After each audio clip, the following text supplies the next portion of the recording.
If you went to your doctor and said, I can't stop eating sugar, they'd probably send you to the eating disorder service, but they wouldn't know how to work with addiction. And if they did send you to addiction service, which they may do, they don't know how to work with food because they work with alcohol and drugs.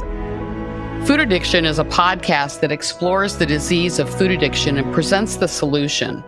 We interview professionals and counselors who specialize in the disease of food addiction as a substance use disorder. And we interview individuals who have successfully recovered from food addiction and discuss how they did it. Esther Helga Goodman-Stotier was motivated to change careers after she recovered from food addiction by opening a food addiction treatment center and the INFACT School, the International School for Food Addiction Counseling and Treatment. It is the world's first and only evidence-based training for counselors, nutritionists, therapists, and medical professionals that provides training in the effective treatment of food addiction as a substance use disorder. Students receive an internationally recognized credential as a Certified Food Addiction Professional, CFAP. Check out the website at infactschool.com, INFACT school.com, for more information on obtaining the certification in proven food addiction recovery programs. Listen to these episodes as we discuss the problem and the solution to food addiction. I'm Susan Branscombe, the host of this podcast, Food Addiction, the Problem and the Solution. Today on the podcast, we are honored to welcome Dr. Jen Unwin. Welcome, Jen. Hello. Yeah, thank you for being here. It's a total pleasure. Good. You invited me to call you Jen, so that's what I'm going to do. I'm going to read your bio, and then we'll talk about your work and get into some questions.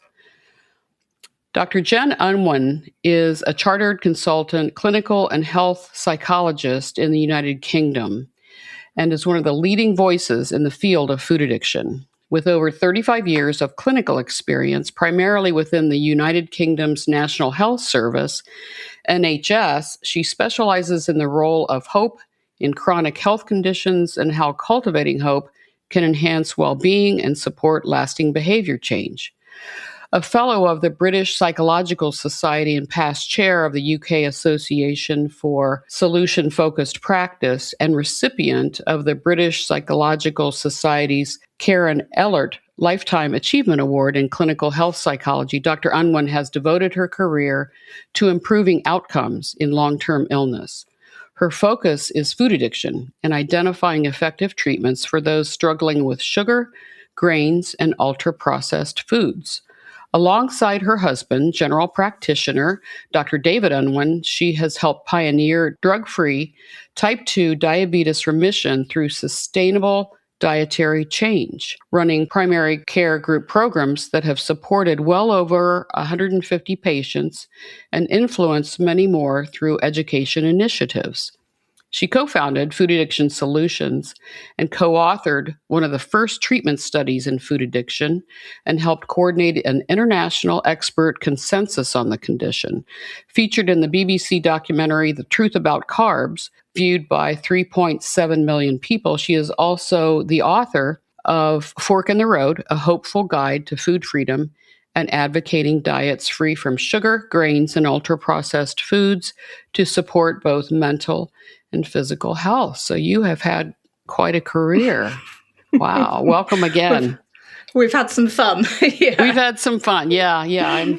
I've had a long career too, so I can relate. You and I met at the London conference in September, the International Food Addiction Consensus Conference, which we'll talk about, and the initiative there between you and Heidi Yaver. I read the book, which is excellent, your book, Fork in the Road. For anyone who thinks he or she might be a food addict, it outlines brain chemistry and the emotional and mental recovery as well. So let's start by talking about your work, National Health Service, Food Addiction Solution. Tell us about your career and what you focus on. Yeah, so I did a sort of classical career in clinical psychology, but I decided to specialize in physical health settings. So I always worked in big, tertiary hospitals, trying to help people with various physical health problems to live as well as they could. So they might be disabling conditions, disfiguring conditions, life-limiting conditions, things that really challenge people's sense of self and can really lead to a lot of emotional challenges in terms of coping. So that was kind of my thing. And you heard that I was a solution focused therapist, and that worked really well in those settings, trying to encourage people to focus on the things that they value and the things that they can do, and just take small steps towards their goals. That's kind of essentially it. And I did my doctorate essentially in that. So the role of hope, I see that as how do you define hope?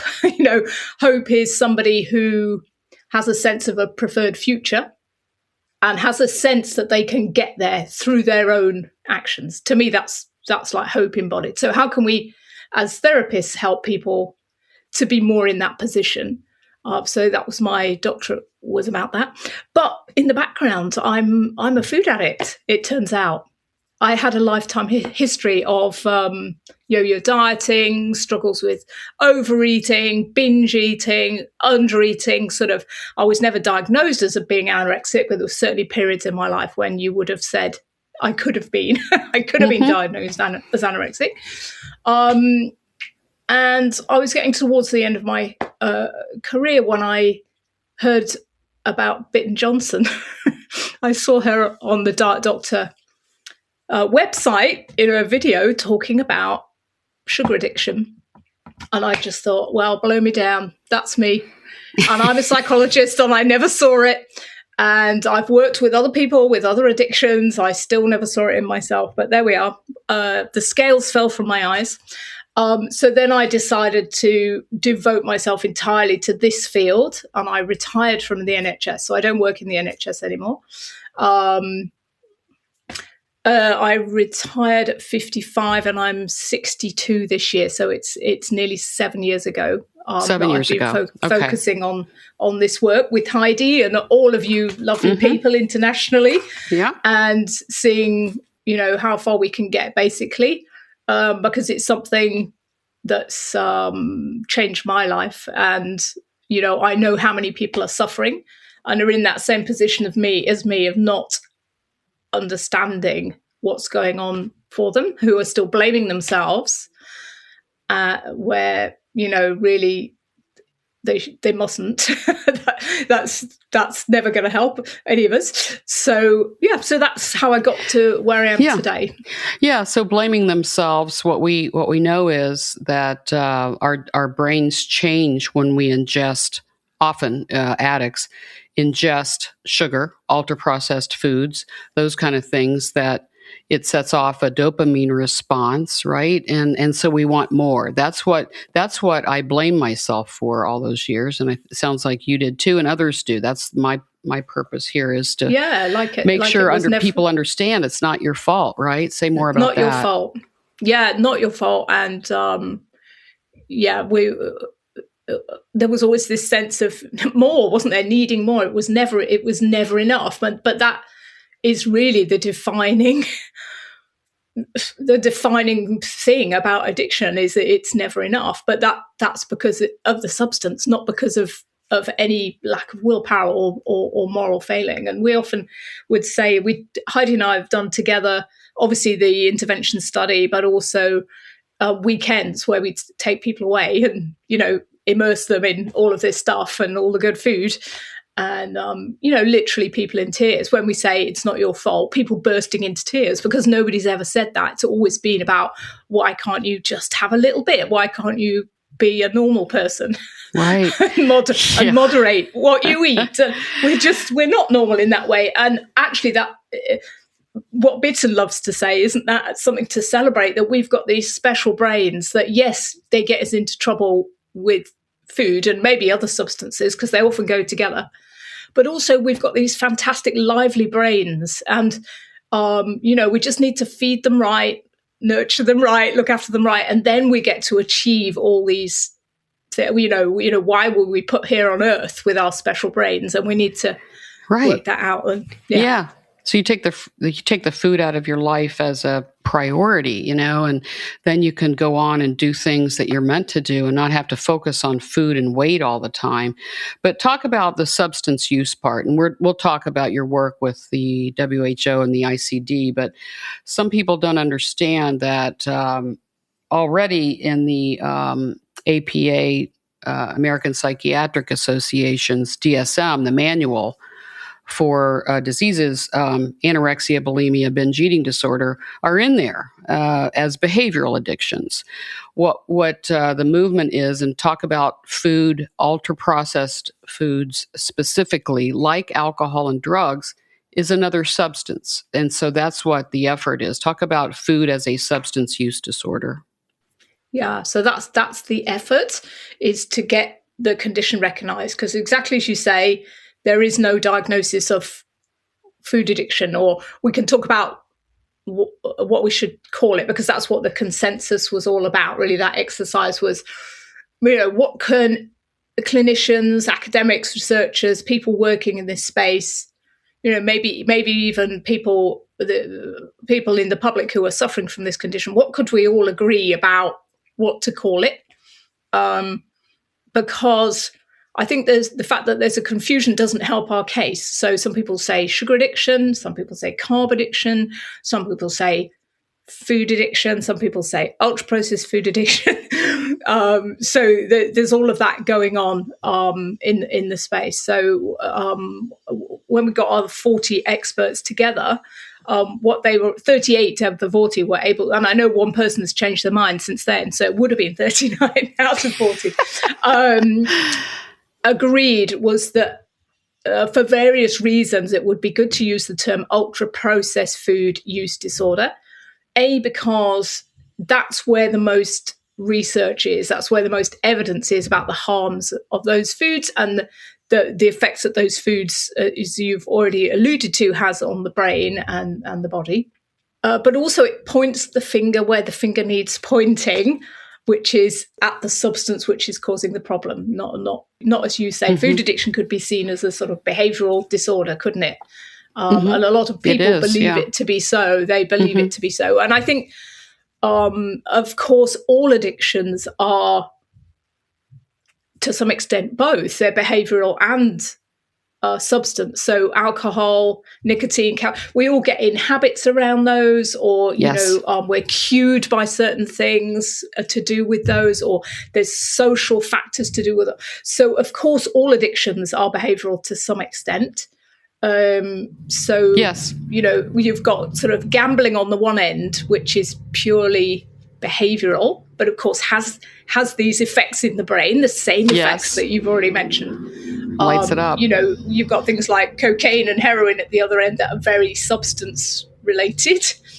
And then we've got this in the middle where people are sort of, going to argue the toss about whether it actually exists. But I think the evidence is growing. There's this differentiation. The other thing that the consensus focused on was, yes, there are eating disorders. Nobody's going to deny that. Those exist. That doesn't mean the food addiction doesn't exist as a separate but related condition. So I was mentioning right from the start, there are times in my life when my behavior might have been diagnosed as an eating disorder. And I think a lot of people in eating disorder services actually have food addiction, or have an eating disorder and a food addiction, because you can have both, or you can have one without the other and one without the other. Yes. And I think we need to, David Wiss is so brilliant at this, bringing these two spaces together, these two fields, trying to kind of make bridges, because the eating disorders people think that we're talking about a severe form of restriction, which is going to worsen eating disorders. Yeah, I'm familiar with that. And we think, of course, that everything in All Foods Fit, which tends to be the eating disorders model, is going to be a disaster for people like me and probably people like you, because All Foods Fit would have left us trapped in that awful dependent place with, just making the addiction worse. So, right. I would like to go a little further in this, in that I did interview Dr. Kim Dennis on, who, as you know, was in London and spoke at the conference. She's really extraordinary. And she talked about something that is an incredible statistic in that, and she's in that eating disorder camp, but she knows food addiction exists, right? She's one of the 40 or so in the consensus. She said something to me which makes me think that there is a food addiction component here that we're not looking at, and that is of the eating disorders that are treated, 30 to 50% of those treated for food addiction, treated for eating disorders, aren't successful. So she said there's something else going on. And I would like your opinion. The outcomes are not good. I completely agree.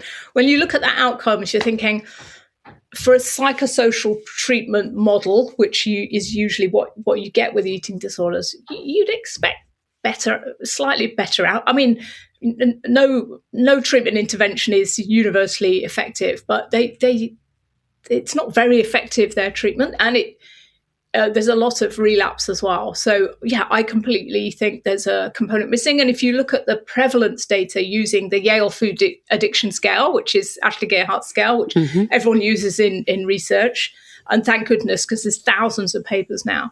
But there was a really good paper in about 2023. Praxides and colleagues, a big group, looked at all the studies using the YFAS, and they showed this big overlap. And that, I think particularly in binge eating disorder, I think it was I might be quoting it wrong here, I think it was maybe 50% of patients with binge eating disorder had food addiction. There's even a proportion of patients with anorexia have food addiction. We know it's higher in obesity, type 2 diabetes. I just think it's this condition which people are up to now generally blind to, and the health service is blind to. You can't get treatment over here or over there, I guess, on the food addiction. Right. On food addiction, if you got sent to an eating disorder service, well, we've already identified that might be problematic, but that's probably where you'd get.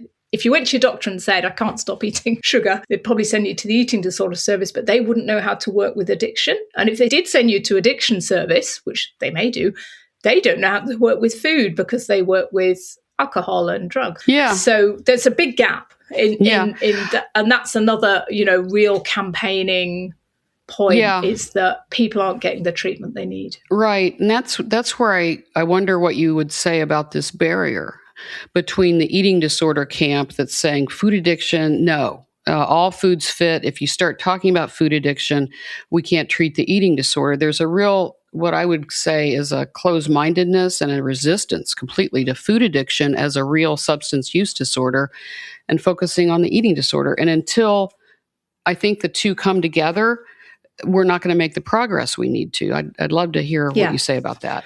I completely agree. I think it's absolutely essential. And I think it goes the other way as well. I think, we mustn't be practicing in food addiction without understanding eating disorders, diagnosis and treatment, because you could equally, if you're treating someone who's got an eating disorder as if they've got food addiction, you could equally be doing some harm. So you can do harm on both sides. So I think the two fields 100% have to come together. And, that's diplomacy issue. It's about the science. It's about education.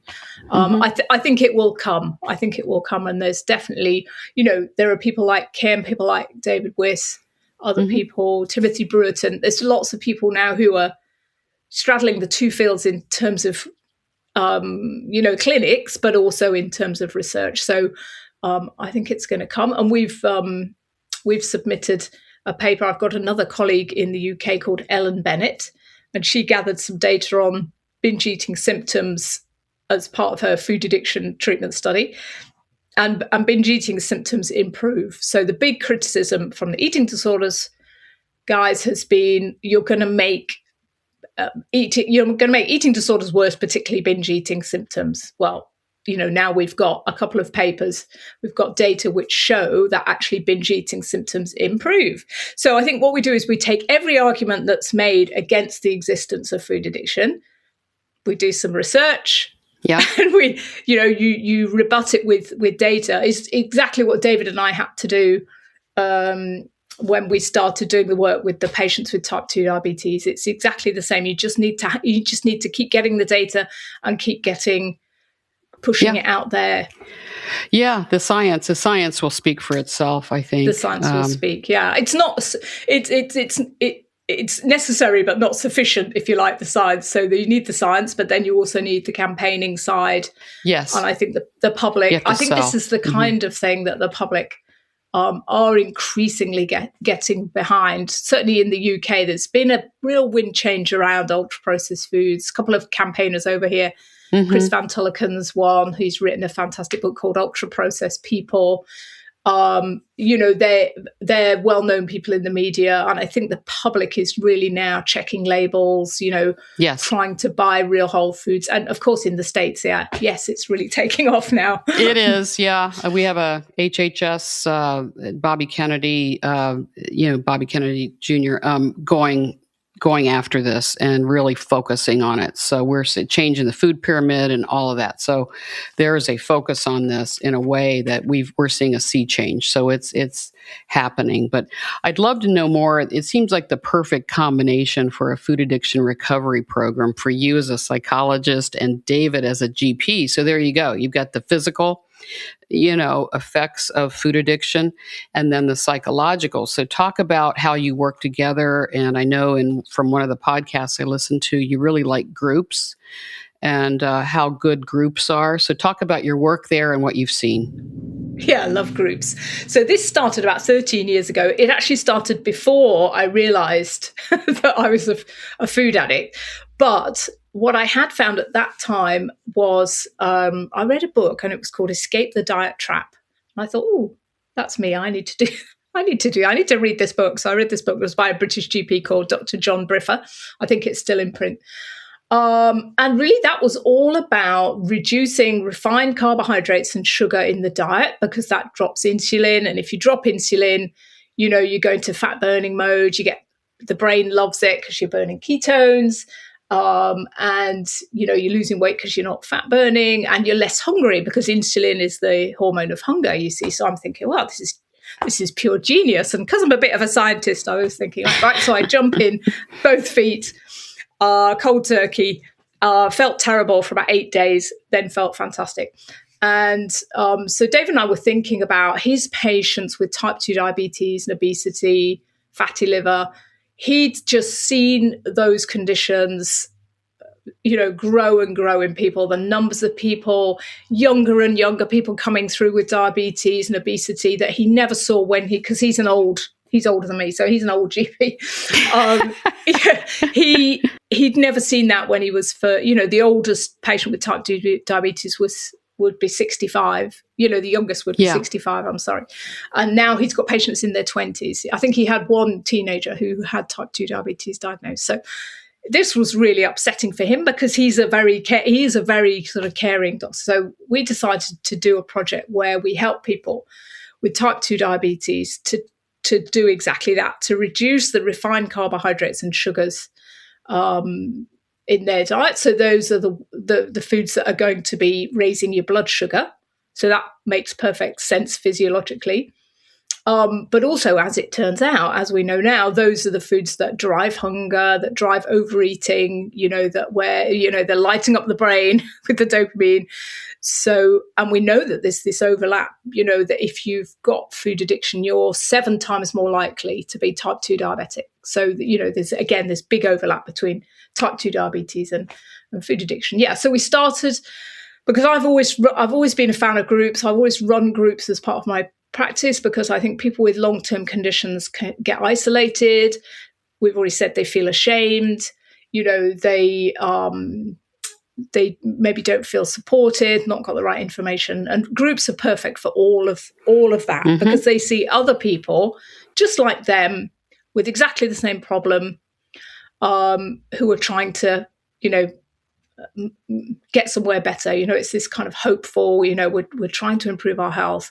We're kind of supporting each other, and it's just wonderful what could go on in a group in terms of supporting each other. And you get the ones who, early on we had there's one guy who's actually been written up in the British Medical Journal who came off, I think it was 6 medications. reversed his diabetes, drug-free, lost 10 stone. Let me think how much that's a lot of kilos. It's like a lot of a whole person. It's a whole person. Yeah. A whole person. He lost a whole person in weight. He was depressed, he started going to the gym. Anyway, people like that are so inspiring because he's just, the guy down the road and he's done it. So he helps other people. He's a very inspiring guy. So group's brilliant. And we started getting these amazing results and we were like, wow, there's something, this is really something. And it wasn't something that people were doing at the time. Low carb it was definitely not sanctioned in the health service. I mean, it isn't still really now. And in fact, David would go to conferences and get shouted down, you're going to kill everybody. So we gathered all the data. So now we've got 15 years worth of data of what happens to people that adopt this, we'll for shorthand call it a low carbohydrate diet. And he hands them a food plan, right? He gives them here's what you eat and not eat. Yeah, there's a food plan. He's got it on one sheet. In fact, I can send you the link. This is all open access to people on the Public Health Collaboration website. It's got lots of little infographics about how much sugar. See, people know about sugar, but they forget that, say, 100 grams of basmati rice is like 10 teaspoons of sugar, or a banana, 6 teaspoons of sugar. So if you've got diabetes, you want to be avoiding those foods because they're going to index. They're going to just be digested quickly down into sugar and bump up your blood sugar, and that's what causes the problems for people. So we do all that education, but they also get the support, and because it's a local practice, it's in the local community. So that guy, for example, is still coming back now. So he still comes to group after 15 years to help other people and to keep the motivation up. Because as you and I know, he would probably be definite. Yeah, he definitely would screen positive for food addiction. That it's not about a quick fix for us. Right. It's a lifelong struggle, learning, habits, trying to look after your well-being. It's just such a complex thing to stay in recovery. You're getting into recovery is that's one thing. It's really staying there is another thing. Yeah. David, so he has someone coming in that, let's say, is 100 pounds overweight and type 2 diabetes, high blood pressure, all the things. Typical.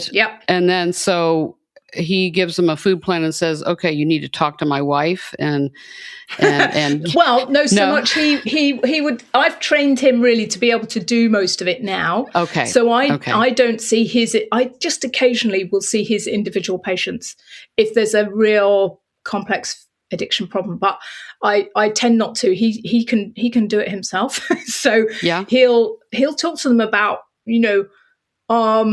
what would be better in your life if you could tackle this problem. And, I can start lifelong medication today, he'll say, or do you want to have a go? Do you want to have a go at doing it without medication and we'll work together? So it's finding that person's real motivation to get well, stay off the medication. And then he explains the physiology, like I just did really quickly about insulin. If you have sugar, insulin goes up, fat storage goes up, hunger goes up. The body doesn't. People are always really surprised when you say, you can actually live without any carbohydrate. There is no essential carbohydrate, because the body can burn fat. And of course, that's much better because then you're losing weight, and actually the brain really loves when it's living on fat. It's kind of it's more lively. It loves that as a source of fuel. Your mitochondria love fat as a source of fuel. We need fat. We've all got fat phobic, because of the guidelines. Yes, right. So he explains all that and they all go, wow, and here's what you can eat. Okay. And he says, right. And he weighs them if he can. He's had some people that are just even too heavy to weigh, but then he will measure around them in the middle. And he says, I'll see you in 2 weeks and we'll take it from there. See how you're doing. They join the group, hopefully. I mean, not everybody does, but if they're interested, they'll kind of join the group, and then we do recipes, and there's a WhatsApp group, and they get support that way. Well, a couple of points to make. We know that obesity can be a symptom of food addiction, but not necessarily. And there are food addicts out there that are not obese, maybe not even overweight. So let's just say that. But there's a good proportion that are normal or underweight. And Heidi won't mind me saying that she's one who's always been sort of normal underweight. Okay. All her life, she was never able to put on weight. And in a way, that was a curse because people would say, oh, you can eat anything. So she literally ate anything and then was malnourished, essentially, because she wasn't eating, so we've said carbohydrates aren't essential. What is essential is a protein, amino acids. They're essential to life and to your brain and your body repairing itself.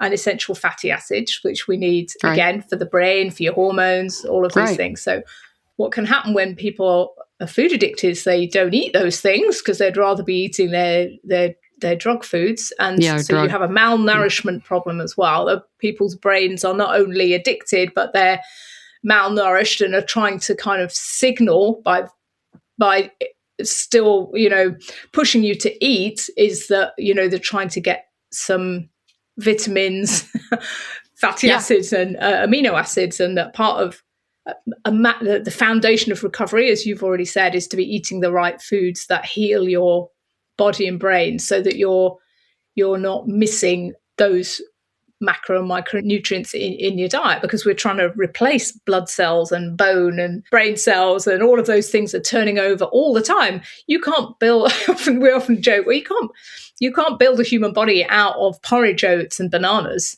No. Those aren't essential components of the body, sadly. No, it's toxic. And I want to go a couple different places with you here. One is that I know you're a strong believer in the low carb, no carb, keto diet. And we can talk about that. But what I know you know, is that food plan is only one part of recovery. So, we can get real focused on, okay, what do we need to eat to get better, feel better? And that, abstinence from those foods without some support, groups, whatever.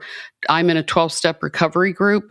And so every day I'm doing work where I used to use food to handle those things. I have a 12-step recovery program. So I know what you believe about in terms of what people should be eating, and you and David share that. But I'd like to talk about recovery. How do you see recovery necessary for people to be successful, to have the highest success possible? Yeah, absolutely. Because most of us were using food as an emotional management strategy. Yes. So we need to learn some other emotional management strategy, or strategies, preferably, because we're just going to be drawn back in otherwise. So yes, the food is the foundation. And you do find that people's mood and, in terms of anxiety, depression, other well-being factors, does stabilize to some extent with the right food. That's a big foundation. But life happens to all of us, or maybe there's trauma history, or maybe we've got these super lively brains that we find it hard to tune out because we maybe there's a big overlap with, say, for example, ADHD, attention deficit disorder. We see a lot of people, maybe on the spectrum coming through for treatment because we've got, it's these kind of special lively brains. We need other ways to calm down. Yes. So in the book, I talk about, people have to find their own way. I think the 12-step programs are brilliant. They help so many people. They're accessible. You've got that sense of community, you've got the group. I think that's fantastic. And that works for so many people. So I highly commend those approaches. For those that either don't want to do that, or, they want a different approach, there are other communities that you can join. There's a few of online communities that you can join. Some you have to pay for, but, there's Sugar X Global, isn't there? There's Sweet Sobriety. Right. Bright line eating. These are all Bright ways. Line. Right. Smart recovery kind of takes the spiritual part of this out if you have some agnostic beliefs, because 12-step recovery is very spiritually based, higher power and all that. Some people are a little resistant to go there, but there are many ways to recover. There are many ways. Yeah. Yeah. And, you may have to try a few. It doesn't mean that, again, it doesn't mean you're a failure if something doesn't work for you. Just keep trying something else, because there'll be something that comes. In the book, I talk about this idea of getting your daily dose, where D is for dopamine, O is for oxytocin, S is for serotonin, E is for endorphin. So I personally really focus on, what am I doing every day? What habits am I doing to look after myself? Because otherwise, I would always prioritize looking after family and work. I wouldn't have taken time to think about my own well-being, or what I was going to enjoy doing, or what was sort of recharging my own batteries. I was always running on empty, and I think that's sort of the metaphor. I was running on empty. So I was trying to kind of fuel myself with banana sandwiches or whatever it was, that I was trying to kind of fill that gap. So dopamine, obviously, exercise. Again, I was a hater of exercise at school, particularly. I abhorred it. I thought it was the worst invention ever. But I now have a form of, find something that you love. Again, it's that same issue. Find something, it doesn't have to be a particular thing, but some form of movement that you love and you're willing to do on more or less a daily basis. And it could literally be walking. I do walk every day, but I also do some other things. So try and walk every day. Human beings were designed to move and walk. And, we get dopamine. If you're outside in the sunshine, you're also going to get serotonin from that, which is the feel good, kind of relaxed. Oxytocin is your closeness, so have you got a pet? Have you got a loved one? Can you get yourself a massage? Something that's, very nurturing. Is your oxytocin. Endorphins, right? Exercise is also brilliant for that, or, a lot of people now doing this, like the cold plunge stuff or the sauna stuff. And there's lots of evidence that really does give you that endorphin. That boost. Yeah. Meditation helps too. Meditation, yoga's fantastic as well, really, for all of it. Yoga can be really, really helpful because you've got the breathing, and the movement tends to calm the mind down. So I think it's just paying attention to those daily practices that, maybe left to your own devices, you would not do on a routine basis. I wouldn't. If I could choose not to go to my boot camp every day, I wouldn't go, because it's, these things are a little bit of suffering. But as who wrote the Dopamine Nation, Anna Lemke tells us, dopamine is that thing about the balance between pain and pleasure. And if you're always pushing on the pleasure pedal, you're going to get pain anyway. So you might as well push on the pain pedal some of the time, go walk in the rain, have a cold plunge, go do your boot camp, and then you just feel so much better. You just feel better. So it's not about, I would say it's not about motivation either. You might not be motivated to do it, but as long as you're willing, I might not feel like walking, but as long as I get out and do it. But the point I think you're making is find joy in our lives, because as women, especially, our families need us, our work needs us, and we're pulled. And, I don't know about you, but that's why I overate. I'd love to talk about your personal history here too, and then it's a good segue into that. It sounds like we're maybe a bit similar in that way. I think so. Yes, I think so. A lot of work and coping with alcohol, food, and working even more and harder. So I'd love to hear your story. Mm-hmm. I mean, I can't remember a time as a kid when I wasn't fascinated by sweet foods, refined carbohydrates. It's my earliest memory is about warm cheese, if we're allowed to talk about food, cheese scones slathered in butter. I went to Sunday school. Must have only been 4 or 5, and I made these. I brought them home, and I was hysterical when I realised I couldn't eat them all myself. They had to share them with the family. I love sweets. I would always spend all my money on sweets, and I became an overweight teenager because of all that, and then started a history of dieting to try and not be overweight, but then not being able to maintain it. So then putting the weight back on and then losing the weight again. And this focus all the time around what I was eating, what I wasn't eating, what weight was I, what did my clothes fit? Did I need to buy another larger pair of trousers or whatever it was? And having all the wardrobes. I mean, I'm just a typical story, I think. I worked very hard in my career to have those achievements, and also had lovely children. So 2 stepchildren when I got together with David, and we had our own child as well. So yeah, busy at home, and I think a lot of us were brought up in that sort of post-war, work hard. Yep. There wasn't any sense of like emotional. It wasn't a thing really, looking after your own emotions. No, it's kind of like, that was never you feeling something, go work harder, right? Work through that. Yes, we don't want to talk about that. It was a very kind of, sort of British post-war kind of, we don't talk about emotions. That's probably why I went and trained to be a psychologist, because I kind of knew at some level that's never going to work out, not talking about everything. So you're like me. You got to the point where you realized that diets, you can go on another diet if you want, but that you had a food addiction, and it wasn't going to be solved by the next right diet. That you had a brain change, and so talk about that and what you realized. Yeah, so as I say, I did this sort of low carbohydrate stuff, maybe 15 years ago. That all started.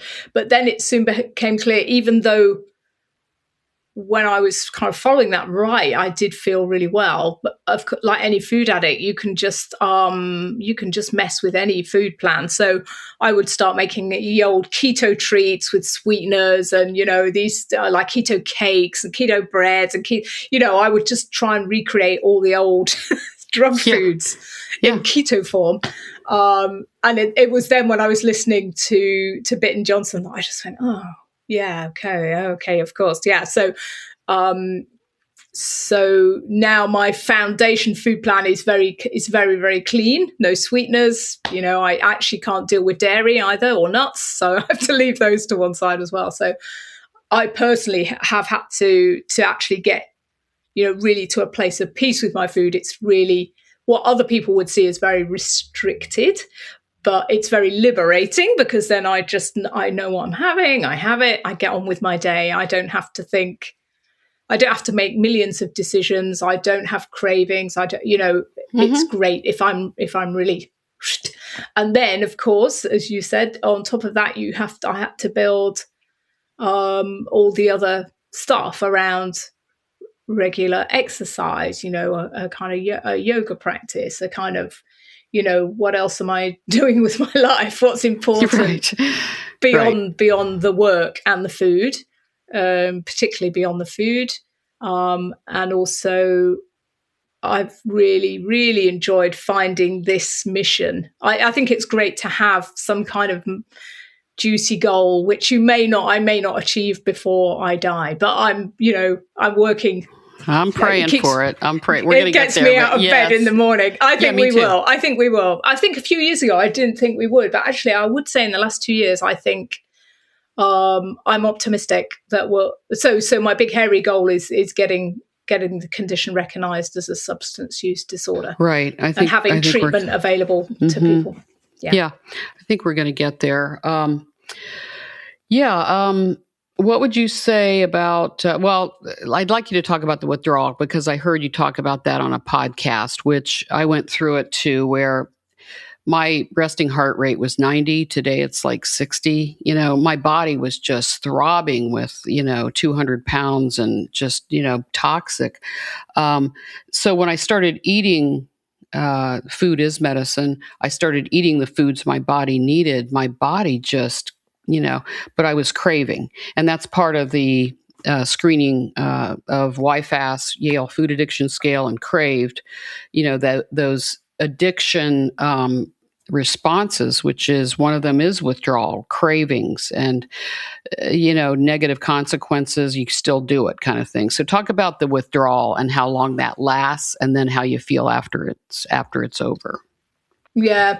So I guess you have that sort of initial metabolic kind of switch going on and turnover where your body's been so used to burning sugar as its main fuel, and it hasn't had that flexibility being able to kind of switch between the two, which we can now do, and which, you know, athletes and people can do. They have this sort of metabolic flexibility. So, and for me that was about 8 days. I don't know about you, but right from when I quit everything to when the lights came back on and I went, oh my God, I feel amazing. It was about 8 days. So it's, some people it's slightly less, some people can be slightly more. I now know that things like having some salt can be a real help. You know, don't make that a week when you're giving a big presentation or, you know, doing something really important. Have it as a week when you're, you know, you've got a bit of an easy ride going on. Don't worry about throwing yourself around the gym, that kind of thing. Plenty of, you know, eat. I think the other thing is it's not a diet, is it? You know, I think the people that we've had on the courses always want to know about, you know, the calories and, you know, how much should I have? And we try and say, it's, at the beginning, it's not about the weight. It's about getting off the drug foods, number one, but then feeding your body all the things that it needs. So let's not restrict, because that's where the eating disorder people are right. If you restrict in terms of not enough nourishment, you're going to get this bounce back. So, and that's what we don't want. We don't want you to be hungry. You know, you may be withdrawing and your metabolism may be shifting, but we don't want you to be literally hungry for nutrition and calories. So encouraging people to eat enough protein. A lot of the women that come on the courses are absolutely amazed by what is the amount of protein that you should be eating in a day. You know, we've gone through life really not having enough protein. So get your protein in, get your fatty acids in. Have some veg if you feel like it to, you know, bulk things out. Make it tasty. I'm a foodie. You know, I love cooking. Yeah. So that's the sort of acute phase, isn't it? But, you know, there is this very long and, you know, ongoing really sort of post-acute withdrawal where you can get cravings really clang you in the head. And particularly if you're, well, we always say, don't we, hungry, angry, lonely, tired, halt. Those are the kind of shockers, really. And, you know, if you've had a bad night's sleep, if you've had a row with somebody, these things happen. You have a row, you know, you're not well. You kind of have a weekend where everyone else has left town and you're all on your own and you're thinking, oh, I'm all alone in the house. That was always a high risk situation for me, because if I was ever alone in the house, I'd be making some cake batter or some ridiculous thing. Oh, very similar. We could have a side conversation about this. Yeah, pizza, you know, whatever, because nobody's there. Whatever. You know, nobody's there to see. So you kind of see. Yeah. So hungry, angry, lonely, tired. It's always going to be a risk. So you have to be prepared, you know, mentally that you know it isn't enough to quit the foods. You will be challenged. You know, your brain's going to try and force you back. The addiction wants the substance. So the addiction never go. Like you and I are still addicts. If we were to do the wrong thing, eat the wrong thing, we'd be right back in there. So, you know, you just have to get through it, don't you think? Know that it's not going to be forever, that it's part of the process to release the toxicity and let it come out. You might have headaches, you might get tired, cravings, sleepless, all of those things. Yeah, all of those things happen. Depressed, grumpy, they all happen, and they kind of come and go from time to time. It's another reason to be in a group, because you can reach out to the group and say, oh God, you know, I'm really craving this. And, you know, they will say, don't do it. Yeah, don't do it. You've got support here in the group. Yeah. Well, as we, you know, we've got some time limit here. I'd love to, I could spend another hour or two talking to you. Me too. I identify with you, and I enjoyed meeting you at the conference, and loved your book and listened to your podcasts. I want to set this up for the listeners, this effort that you and Heidi Yaver have been behind. And we've talked about this before on the podcast, and mostly to people that have signed the consensus, but you are one of the ones that at the forefront with Molly and Clarissa, and especially Heidi. And so let me set this up for the listeners. A few years ago, an international group of about 40 leading clinicians and researchers reached a scientific consensus that ultra-processed food addiction meets the criteria of a substance use disorder, similar to alcohol and drugs. It is an addiction. It is a substance and an addiction, showing loss of control, withdrawal, and continued use despite harm. In other words, it demonstrates the same hallmarks we recognize in addictive substances. So you and Heidi were part of the team that led this. The consensus has fueled a global movement to have ultra-processed food addiction formally recognized in the World Health Organization's International Classification of Diseases, or ICD. ICD recognition would establish standardized diagnostic criteria, guide treatment, expand research funding, and open the door to insurance reimbursement worldwide. So I'd love to have you talk about this as a global movement. I know there's an application in there now. There was an application before. They came back with reasons why they turned it down. You've addressed those. So talk about this effort. I'm getting goosebumps just talking about it because it's exciting.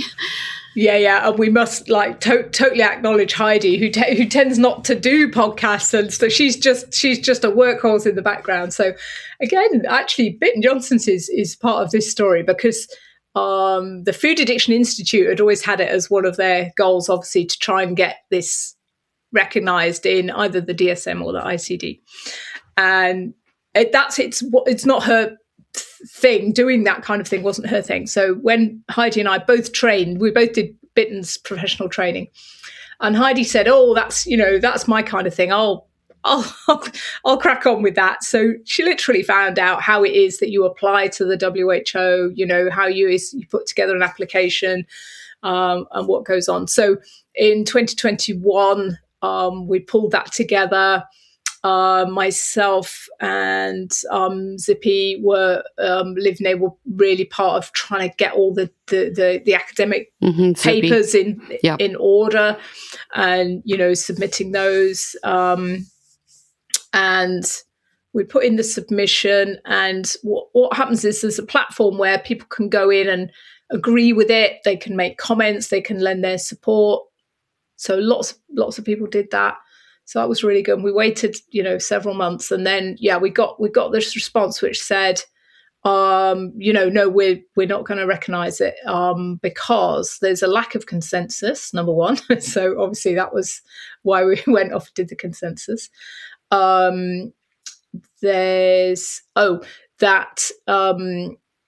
Actually the symptoms are already accounted for by other categories in the ICD, by which they meant obesity and eating disorders. Well, we've already talked about that. Binge eating disorder. It's already in there kind of thing, but that's psychological, right? They said it covered it. Yeah, so we were like, not so much.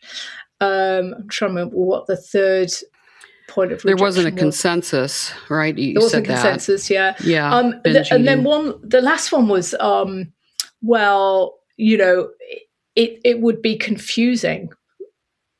We're like, well, that isn't really a reason.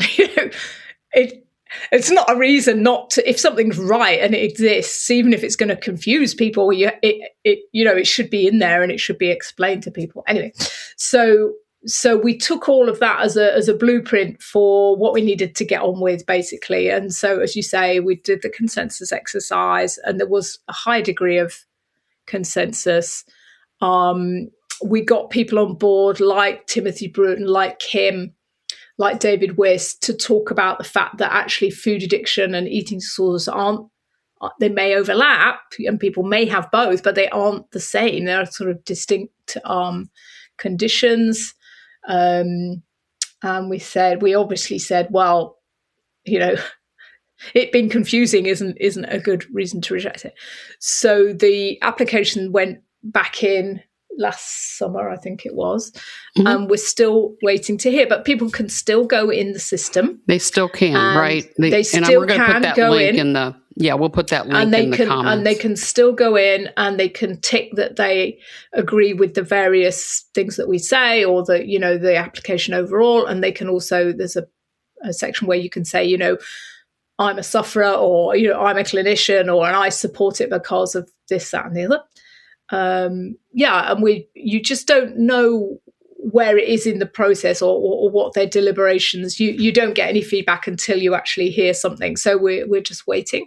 But at the same time, Ashley Gerhardt and colleagues have made an application to the DSM. Now, I have heard some rumours about they're overhauling the DSM enormously. So whether they're going to put a hold on new categories, I don't know where that's up to. Right. But it's good that we've both got them in. And I think if we got movement on either side, that would be amazing, because the other would follow, I'm sure. So if DSM agree it, I'm sure ICD would follow, and vice versa. That's what the theory is, that if one goes, the other would go. Yeah. And also DSM have this kind of they have a kind of pre-category which actually gambling went into before it went officially into the DSM. It went into, well, it looks like there might be something here. We're waiting for more research. But usually once things get into that category, they do end up in the DSM. So that's another thing that would be an amazing win, if it gets considered by the DSM for needing more research, because then there's more funding available. And there's part of the problem at the minute is if you try and get funding for a project looking at food addiction, the funding bodies say, well, that's not a thing. Yeah, that doesn't exist.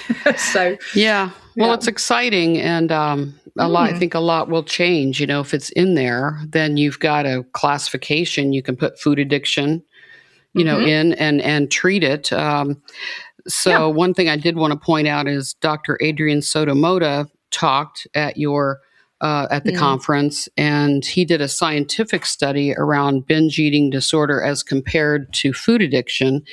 And while there's a lot of overlap, there were differences. And so I believe that study went to the WHO. So it's like, it's not binge eating disorder. It's something different. So that's important to note. I guess as a closing question, I would ask you, what's next? There are people like Esther, who this is her podcast, Esther Helga, that believes strongly that abstinence is important, and then treatment for food addiction, to get the foods out and then begin to talk about past traumas, causes, and conditions. What would you say about treatment if this goes through the WHO? Yeah, I think there would just be so much more funding for treatment studies, but the few that have been done, so ours, obviously Esther's has been published now as part of the special issue of Frontiers in Psychiatry that I co-hosted, and there's also another couple in there. So there's Susan Pearce Thompson's published data, Tro Kalajian has published data, and Ellen Bennett, who I already mentioned. So from there being no studies on food addiction anywhere in the literature, I think I'm not overclaiming to say ours was the first, but then the others that were published in the special edition after us. So there's 4 or 5 now. So that's super exciting. And they all sort of have these commonalities, which is, abstinent, because if it's an addiction, abstinence has to be the mainstay, just the same as other addictions. You're not going to get in recovery if you're not abstinent from alcohol or drugs or whatever it is. So abstinent is the base, but then all these other addiction focused psychosocial components, so dealing with trauma, if that's there, different ways of coping with emotional upset, if that's there, probably is, and getting these regular self-care habits, etc., etc. So all of the programs have those components to some extent, and they've all been hugely effective. And our program was very effective, and people were still doing really well at 12 months. We had 62% in remission, I think, at 12 months, which is very, very good result for any addiction program. And yeah, I think the other treatments were good. So I think we've shown it can work. Obviously, you need more, and what you need really is a sort of one of these sort of proper trials where people are sort of allocated to one treatment or another, and we can kind of see what's more effective. That's all for the future. Yeah, I'm optimistic. We're making progress. We're certainly a lot farther than we were even 6 months, 2 years ago, Yeah, 2 years ago. It's really there's a lot going on, I think, and there's a lot more to come. Yeah, a lot more to come. Well, good, Dr. Jen Unwin. Thank you for joining me. This has been great. Just really impressed with your work, and it's been a great podcast. Esther's going to love it, and thanks for joining me today. Yeah, thanks so much, Susan. I've really, really enjoyed talking to you. Thank you for listening to the Food Addiction Podcast. We hope you both enjoyed the episode and learned more about how food addiction is recognized and treated. Please rate and write a review on this podcast and share it with others. If you or someone you know is suffering from the disease of food addiction, there is a solution with trained professionals at the INFACT School. You can become a food addiction informed and certified as a food addiction professional, as well as receive your own treatment through the various training, certification, and treatment programs offered at the INFACT School. Go to infactschool.com, that's INFACT school.com, to learn more.